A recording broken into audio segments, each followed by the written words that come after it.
Bonjour à tous. Donc la conférence concerne la paternité. Donc y a-t-il un père dans l'avion? Voilà, tout le monde se demande où sont les pères. Et c'est vrai que c'est une vraie question. On dit qu'on est dans un monde qui manque de pères. Mais je crois qu'ils manquent dans leur propre famille d'abord, et ensuite évidemment dans toute la société.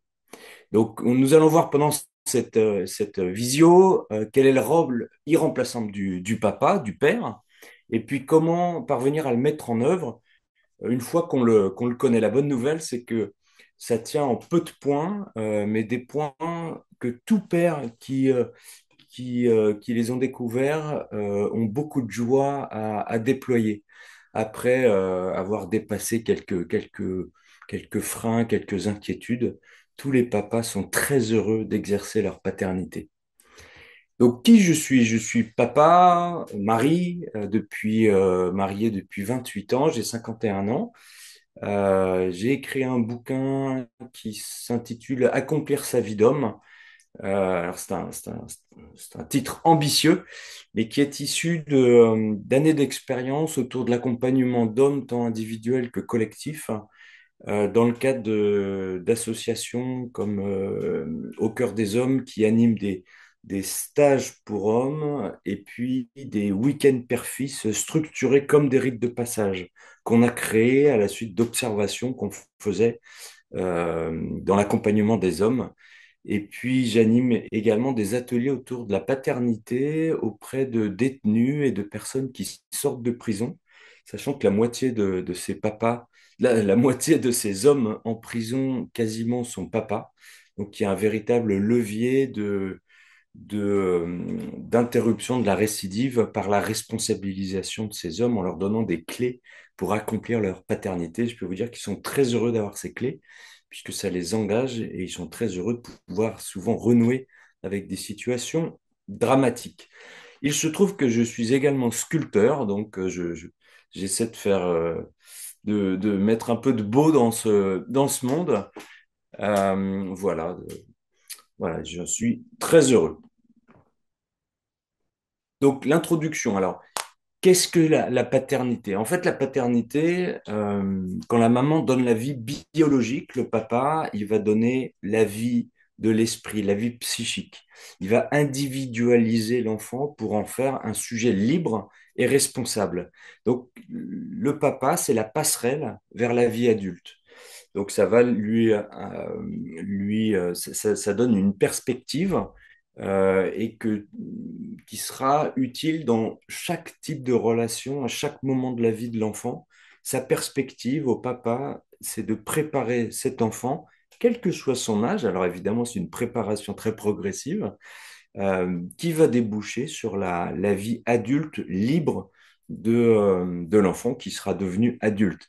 La question, c'est pas de faire en sorte que les hommes deviennent des hommes et les femmes deviennent des femmes. Un homme est un homme et une femme est une femme. Par contre, l'enjeu, c'est d'en faire des adultes responsables. Et dans le schéma de développement, en fait, l'enfant est né en fusion avec sa maman, donc euh, même si biologiquement il est mâle ou femelle, les psychanalystes parlent de protoféminité dans le premier cycle de développement psychique de l'enfant. Donc le garçon ou la fille naissent dans un état psychique féminin, puisqu'en fusion totale avec leur maman. C'est au bout de 18-24 mois que l'enfant se rend compte qu'il n'est pas sa mère. C'est assez fou. Et en fait, la fille, elle se rend compte, ah ben dis donc, je suis pas cette femme, je suis dissocié, je suis différencié, mais quand même, je lui ressemble. Donc j'ai un chemin à faire d'individuation qui va être facilité par le papa. Et puis le garçon, il se dit, mais tiens, je suis pas cette femme, puis en plus, je suis pas une femme, je suis plus comme l'autre là, qui est le papa, et donc je vais me tourner vers lui pour comprendre qui je suis. Donc le garçon, il a ce double mouvement à faire, qui est certainement un peu plus compliqué, ce qui explique peut-être la raison pour laquelle les rites de passage depuis 20 000 ans sont réservés aux garçons pour les aider à devenir des hommes adultes. Euh, voilà, donc c'est tout ce schéma de fonctionnement en toile de fond qui permet de comprendre et de mesurer le rôle du père qui reste extérieur à la maternité, qui est un peu un observateur de la maternité, mais qui s'empare naturellement de toute sa responsabilité de mari et de papa pour aider tout le monde à grandir sereinement.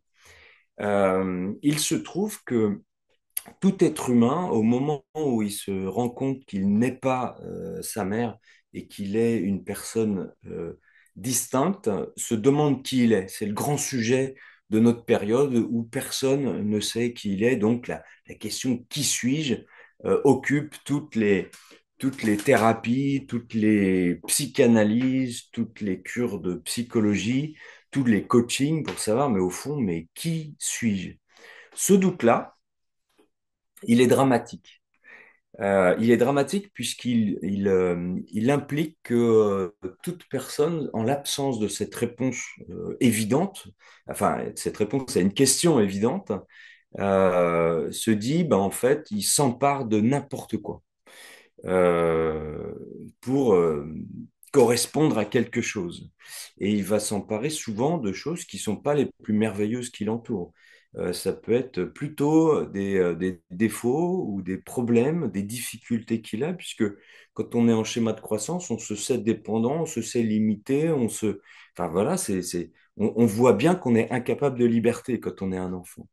Donc ce qui nous nomme, c'est une forme plutôt de fragilité.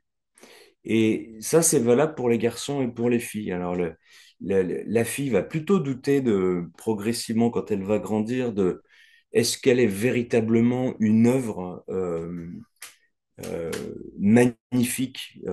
Est-ce qu'on va se battre pour elle? Est-ce que... Voilà, donc elle va douter de sa beauté finalement.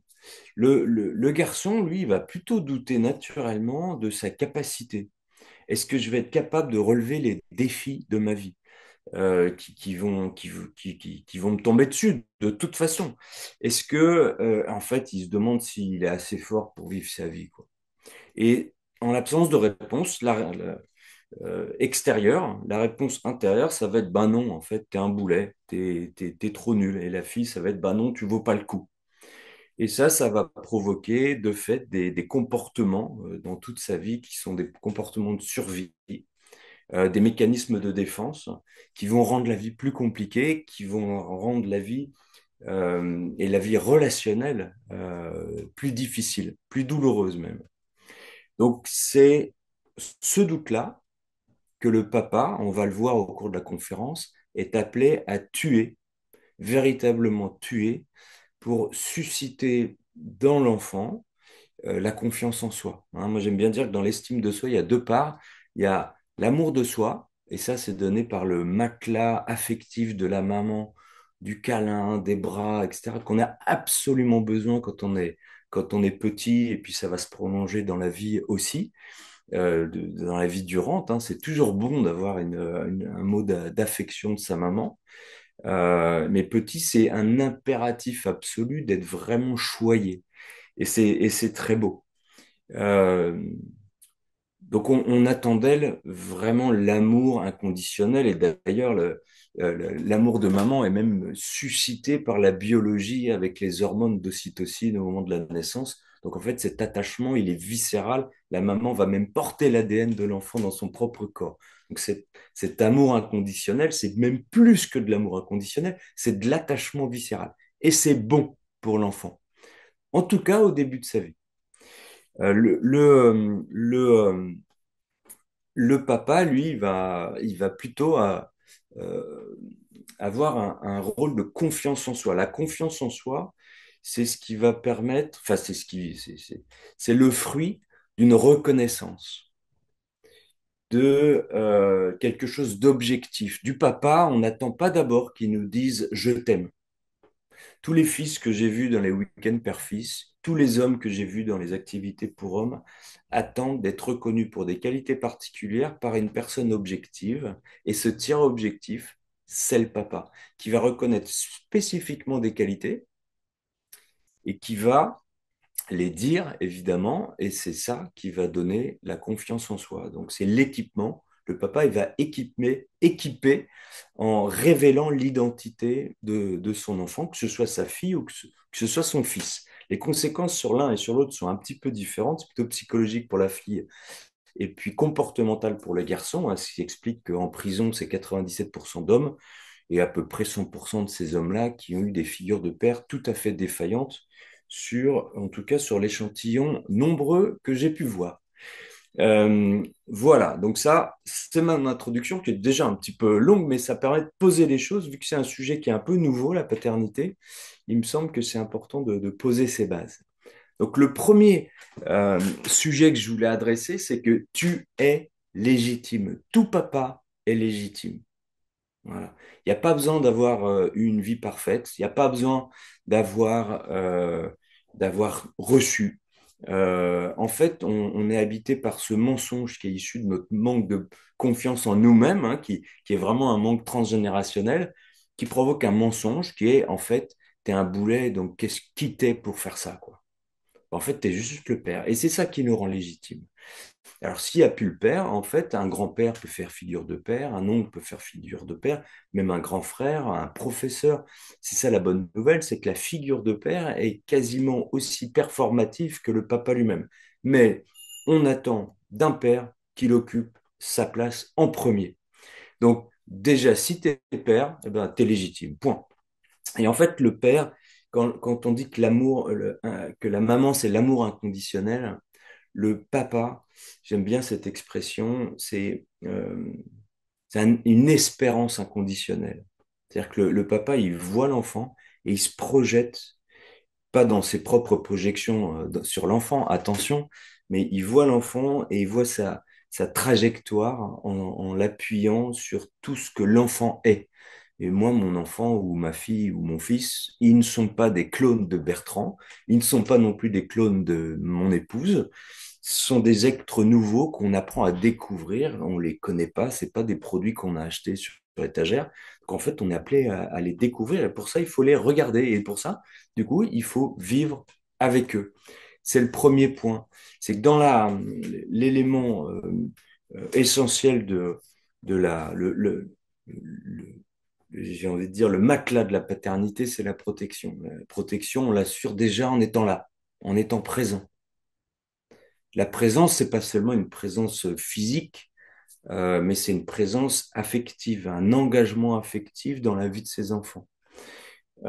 Évidemment, la protection suppose évidemment la protection du cadre familial. Un enfant a besoin de se construire, que ce soit une fille ou un garçon, dans une altérité parentale où il y a une maman qui va donner tout le soin affectif, etc., la tendresse, etc. Et puis il y a un papa, et en fait, ces deux figures vont l'équilibrer lui-même et vont lui permettre de construire sa personne, sa structure intérieure pour pouvoir préparer les relations à l'avenir avec les autres personnes. Donc le couple est le premier espace de protection. Donc pour protéger vos enfants, commencez par vous occuper de votre couple. Derrière, évidemment, assurer la vie matérielle, parce que ça, c'est notre responsabilité d'adulte. Voilà, de s'engager à non seulement à être là, mais aussi assurer que bon, tout le monde soit OK, qu'il y ait assez d'argent, etc. Ça dit pas que la maman doit rester à la maison, ça dit que le papa, lui, ben, c'est une de ses fonctions importantes. Voilà, c'est la partie la plus simple. Et après, évidemment, il y a la protection de l'enfant, mais ça, j'ai envie de dire, c'est très naturel. Protéger l'enfant quand il se promène dans la rue, je crois que j'ai pas besoin d'en parler, c'est très naturel pour des parents, et la maman s'en occupe très bien d'ailleurs. Deuxième élément de la paternité, c'est une dimension éducative. C'est-à-dire que, et ça c'est pareil, c'est un engagement affectif à la présence d'un père avec son enfant, que ce soit une fille ou un garçon. Donc il ne s'agit pas de l'instruction, hein, où là ça se fait à l'école, il s'agit bien de l'éducation. Educere, hein, donc c'est l'éducation à la vérité, l'éducation à la conscience du réel, hein, puisque par les temps qui courent en plus, on est beaucoup sur des écrans et donc se déconnecter, c'est vraiment un apprentissage du réel. à observer la réalité du monde, la vérité du monde pour s'en faire une idée la plus objective possible, éloigné des idéologies et des théories non enracinées. Donc ça, c'est un travail d'éducation, éducation à la responsabilité, évidemment. Donc ça va être progressif, qui va consister à aider progressivement à l'enfant à mesurer que ses actes ont des conséquences. Et on va le voir, ça se retrouve un petit peu partout. Le meilleur moyen d'éduquer son enfant, il n'y a pas besoin d'y passer des milliers d'heures en bâtissant un programme, c'est l'exemplarité. Tout papa doit être un modèle pour ses enfants. Et c'est pas une option, en fait. C'est juste normal. Et il n'y a pas de non, mais je vais trouver un autre modèle pour mon enfant. Bah non, en fait, c'est l'enfant, c'est vous qui regarde. C'est vous dont il a besoin.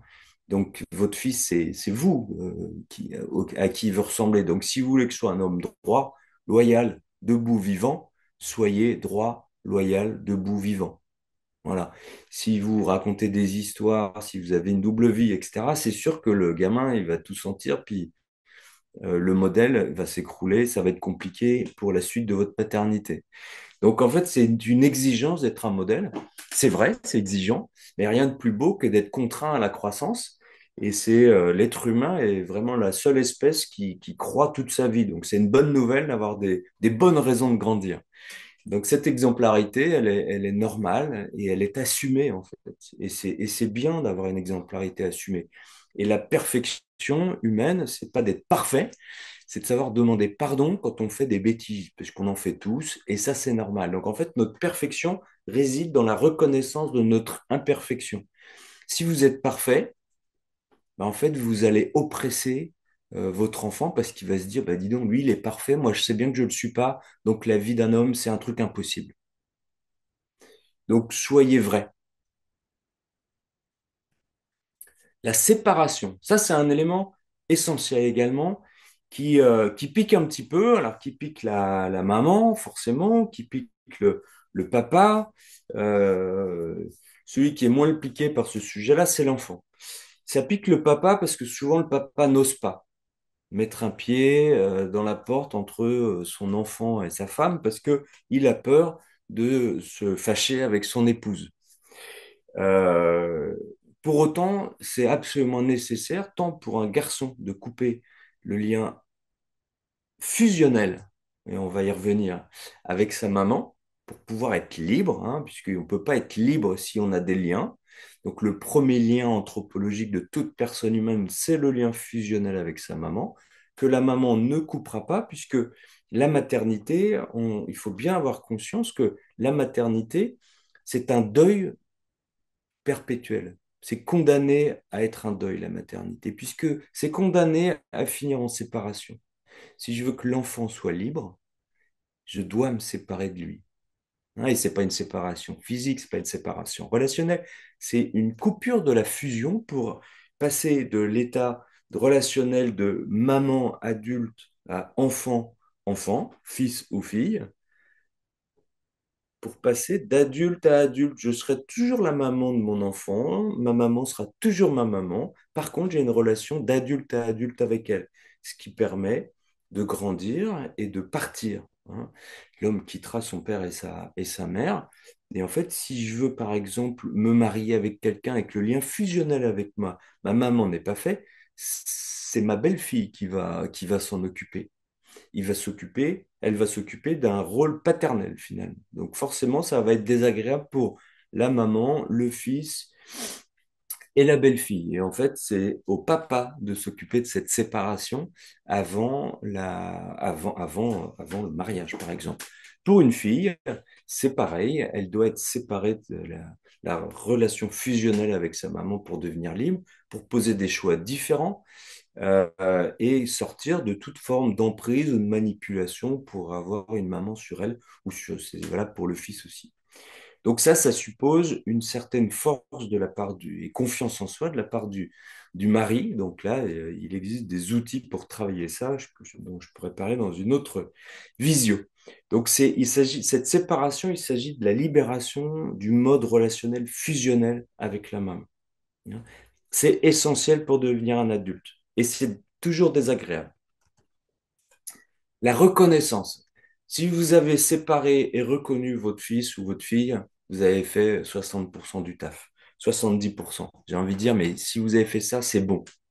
La reconnaissance, c'est un point fondamental. Parce que si je ne suis pas ma maman, si je ne suis pas mon papa, qui je suis? Eh ben, je suis moi. Et qui peut me dire qui je suis? Bah, pas moi, en fait. Je peux pas m'autonomer. Je peux pas me dire, Bertrand, t'es hyper bon sculpteur, c'est magnifique ce que tu fais, c'est super, voilà. Non, moi je suis sculpteur parce qu'on m'a dit que ce que je faisais, c'était bien. Et c'est la première personne qui l'a fait, c'est mon épouse. Et donc, on a besoin d'une personne extérieure pour le faire, qui va nous révéler qui on est. La première personne objective dans ma vie, c'est mon papa. Ma maman, quand elle me dit, Bertrand, t'es le plus bel enfant du monde et t'es le plus intelligent du monde, déjà, c'est un superlatif. Et ensuite, moi, j'entends je t'aime. Et je suis très content d'entendre je t'aime. Même si elle ne me le dit pas explicitement, c'est ça qu'elle me dit. Et j'ai besoin de le comprendre. Si papa me dit une qualité, déjà, ça sera beaucoup plus circonstancié, sera précis, pratique. Voilà, tu es bon dans tel domaine, j'en sais rien. Et puis, ça me rend fier de toi. Voilà, parce qu'en fait, la reconnaissance, on parle d'un amour paternel, en fait, on parle d'un amour un peu conditionné à, à- à- à ce que le père voit en nous. Moi, quand j'ai demandé aux fils ce qu'ils voulaient que leur père le dise le plus, ils m'ont tous dit, j'ai envie qu'ils soient fiers de moi et qu'ils me le disent. La fierté, si c'est pas un truc conditionnel, il faut m'expliquer. Donc en fait, le père, il voit l'enfant, il découvre ses qualités et il les lui dit.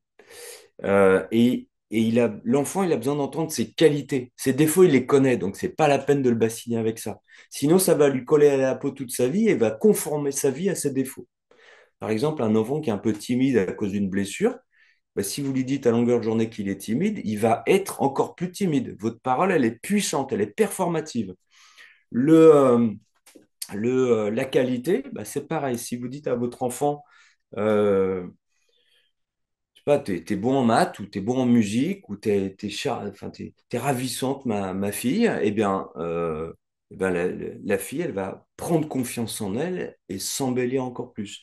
Le garçon ou la fille, elle va jouer encore mieux de la musique quand on leur a dit tu joues bien de la musique parce qu'en fait, ça procure de la confiance en soi. On ose prendre des risques, on ose déployer ça. Donc, on n'a pas des qualités et des défauts. Je déteste cette vision. On a des qualités et des fragilités.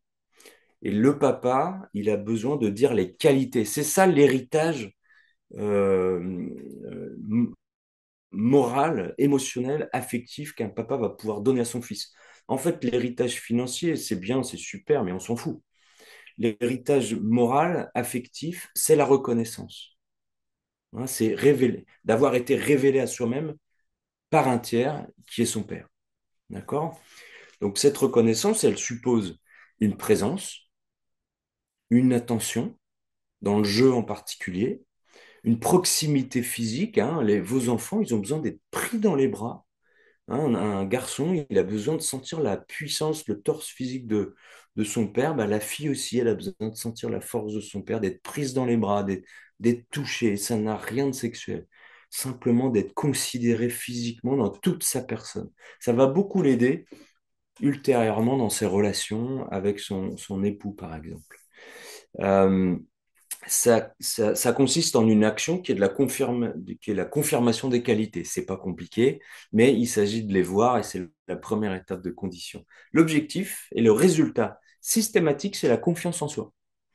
Et qu'est-ce que vous voulez pour vos enfants, si ce n'est qu'ils soient bien dans leur pompe? En fait, ils ne peuvent être bien dans leur pompe que et seulement s'ils ont confiance en eux. Et pour avoir confiance en eux, il faut avoir confiance, il faut qu'ils aient conscience, pardon, de leur qualité, de ce qu'ils sont, de leur beauté, de leur force, de leurs dons, de leurs talents, de leurs compétences éventuellement, mais ces compétences s'appuient sur des qualités humaines.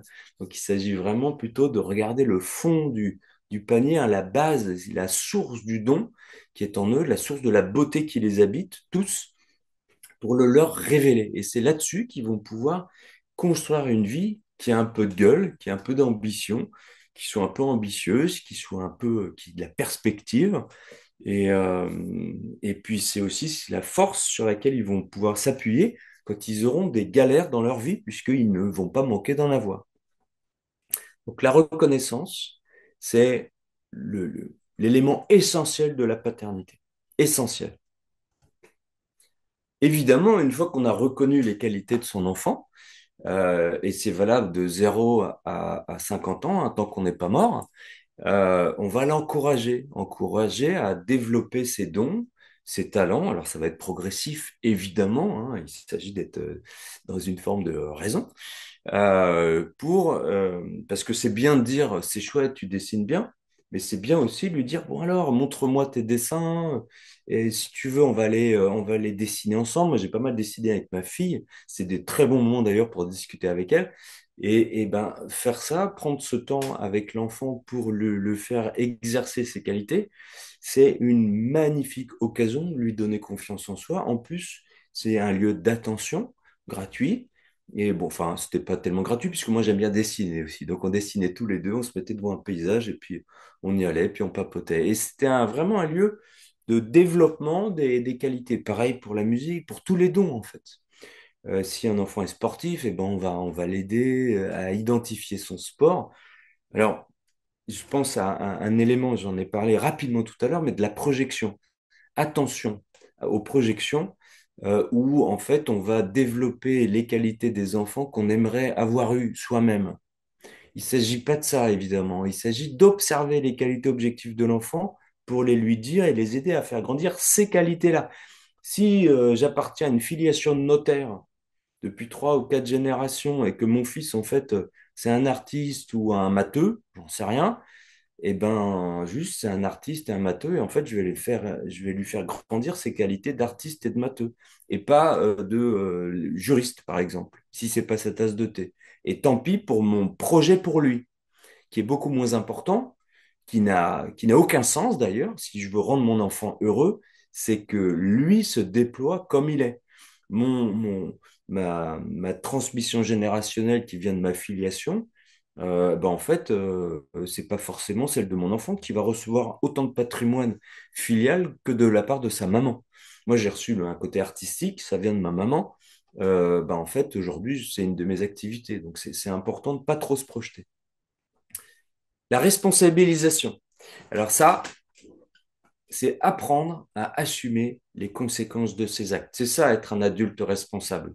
Et ça s'apprend dès le plus jeune âge, progressivement, avec des petites choses. Là, on voit un enfant avec une chambre dérangée. C'est un exemple que je prends souvent où l'enfant, inconséquent par nature, et alors c'est très beau la spontanéité, mais c'est aussi de l'inconséquence. Donc quand c'est un enfant, c'est pas très grave, c'est juste une chambre dérangée. Et déjà, on voit quand il s'agit de la ranger, c'est un drame. Donc il s'agit progressivement d'apprendre à l'enfant de ranger pour qu'il se rende compte que, en fait, s'il ne le fait pas, ça va lui coûter cher et ce sera la première victime de son inconséquence. Et l'adulte, avec ses pulsions adultes, ses désirs d'adulte, etc., est contraint à la conséquence de ses actes, hein, au regard de la loi, au regard de ses relations d'amitié. On ne fait pas n'importe quoi avec ses amis.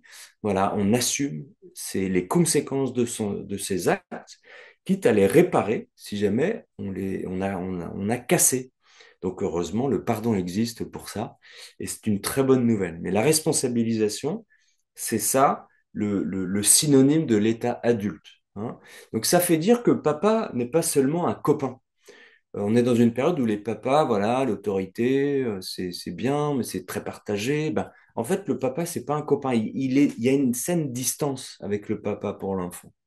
Donc, si vous voulez avoir de l'autorité et de la fermeté, il faut pas n'être que copain. Moi, j'ai beaucoup joué avec mes enfants. On faisait des bagarres générales avec ma fille, mon fils, on se roulait par terre, etc. C'est la grande rigolade. Donc, il y a le temps du jeu, puis il y a le temps de l'autorité. Voilà. Et c'est un sain équilibre pour eux qui leur permet de vivre dans un cadre sécurisé. Et ils ont besoin que ce cadre soit tenu. Et ce cadre, il est tenu par le papa, qui me permet de basculer sur le point suivant, qui est l'exercice de l'autorité. Et il s'agit de... C'est assez simple en fait, hein. Déjà, il s'agit de fixer le cadre, évidemment avec maman, hein. Mais je pense que c'est important que le père soit bien présent à cet endroit-là, puisque le cadre, c'est la limite, c'est l'extérieur, c'est la frustration, c'est ce que le monde est, hein. Donc, comme le papa, c'est la passerelle vers le monde, je pense que c'est bien que là, que le papa prenne toute sa place et s'installe et installe son autorité paisiblement. Il n'y a pas besoin de s'énerver, il n'y a pas besoin de violence non plus, il n'y a pas besoin de frapper non plus. Et en fait, il s'agit de poser le cadre et de donner les sanctions associées au cadre. C'est comme la loi. Les lois sont assorties d'une sanction pénale, en l'occurrence. Et la loi n'est pas parfaite, hein. J'ai appris avec les détenus qu'un violeur est condamné moins fortement, moins durement que quelqu'un qui est dealer de drogue. C'est vrai que moi, ça m'a questionné. Mais en fait, c'est pas le sujet. C'est que la loi est la loi, elle n'est pas parfaite, tu la respectes, point. Et ça, l'enfant, il a besoin de le comprendre dès le plus jeune âge pour apprendre la frustration. On ne peut pas faire n'importe quoi. Tu n'es pas un enfant roi qui peut répondre à tous ses caprices. Ça, c'est l'infantilisme nombriliste, le caprice nombriliste de l'enfant. Et c'est de ça dont le père sépare quand il coupe de la fusion avec maman, notamment, hein. Donc l'exercice de l'autorité, c'est fixer le cadre et le faire respecter en annonçant la sanction et en étant ferme, hein. Il n'y a pas besoin de grand-chose pour un papa pour exercer son autorité. C'est de l'assurance, de la confiance en soi pour le papa. Donc pareil, si le sujet n'est pas là, ça se travaille, la confiance en soi. Et il faut bien mesurer que le papa ne brise pas l'enfant, hein. Il suffit d'un seul coup sec pour couper un jeune arbre. Il s'agit de bien distinguer l'enfant du mal qu'il peut faire parfois ou des bêtises qu'il peut faire. C'est pas l'enfant, hein. Son identité d'enfant, elle est pure, elle est belle, ça reste une identité de qualité, mais par ses propres blessures inhérentes à sa nature humaine, il a des fragilités qui vont l'amener à faire des bêtises, comme nous, pas différent. Et donc, il va s'agir bien de dissocier la bêtise de la personne pour corriger le mal ou corriger le mal qui a été fait, mais pas, c'est pas l'enfant qui est mauvais. Donc, on évite de dire des paroles, tu me tues, vraiment t'es nul, ou des choses comme ça, évidemment. Sinon, on, on dissocie bien le mal du sujet. Et ça, c'est valable aussi avec les adultes et c'est l'élément essentiel, notamment pour pouvoir pardonner. Donc, cet exercice d'autorité, il est fondamental et c'est pas être violent que d'être autoritaire. Ça suppose une certaine fermeté, qu'un non soit un non et qu'un oui soit un oui et que ce soit net. Il n'y a pas un oui peut-être. Et si je dis non, il faut que ce soit non, il faut que ce soit respecté parce que l'enfant va tester les limites. Et donc, les sanctions que vous avez annoncées, il va falloir les appliquer. Sinon, l'enfant va perdre confiance en vous, il va perdre confiance dans le cadre et il ne se sentira plus sécurisé. Donc, c'est un élément important pour sa propre construction psychique, pour son propre bien-être. Donc, c'est bon pour l'enfant, l'autorité. L'alliance. Alors, ça, c'est un élément qu'on ne voit pas forcément spontanément, mais c'est un élément important que le papa il soutienne indéfectiblement son enfant, même si l'enfant se casse la figure, s'il fait des erreurs, s'il échoue, s'il prend des risques inconsidérés, eh ben, le papa lui assure qu'il sera toujours là. Ça, c'est important, c'est pour sécuriser. Alors ça permet à l'enfant en fait de prendre des risques mesurés, sachant que le papa sera toujours là. Bah c'est bien, c'est son backup quoi. Et c'est très bien si maman est toujours là aussi, hein, mais la maman elle est systématiquement toujours là. Mais le papa, lui, c'est moins vrai hein, dans toutes les expériences que je vois. Donc l'alliance, c'est important pour une fille ou un fils pour pouvoir voler de ses propres, apprendre à voler de ses propres ailes. C'est que si je tombe, je sais que mon père sera là et qu'il pourra m'aider à me relever. Donc ça sécurise. Pareil. La transmission. Alors là, c'est assez simple. Je ne vais pas parler de transmission matérielle, ça c'est ce qu'il y a de plus simple. C'est la transmission euh, immatérielle, justement. C'est choisir ce que j'ai reçu, parmi ce que j'ai reçu, de choisir ce que je vais transmettre. Parmi ce que j'ai reçu, de choisir et décider ce que je ne vais pas transmettre. Et parmi aussi ce que je n'ai pas reçu, de produire, de transmettre bah, ce que j'ai pas reçu. Je vais le faire, je vais le produire en fait. Hein. En fait, notre responsabilité de parent, que ce soit pour une maman ou un papa, là, c'est le même combat, c'est de purifier l'arbre transgénérationnel pour éviter de donner un patrimoine plus lourd qu'il n'est léger, vous voyez, pour purifier ça pour que l'enfant ait une vie plus facile que nous-mêmes.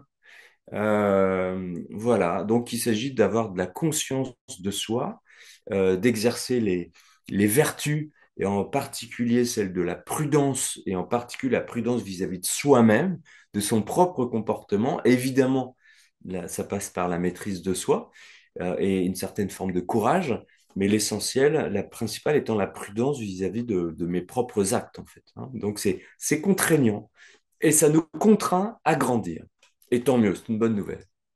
Voilà, ben, je vous remercie. C'est la fin cette présentation, d'explication de ce qu'est la paternité pour aider les papas à être bien présents, puisque selon moi, ça va être l'enjeu des 20-30 prochaines années de réengager les pères pour bâtir une société plus saine, plus stable, plus stabilisée. Merci à tous.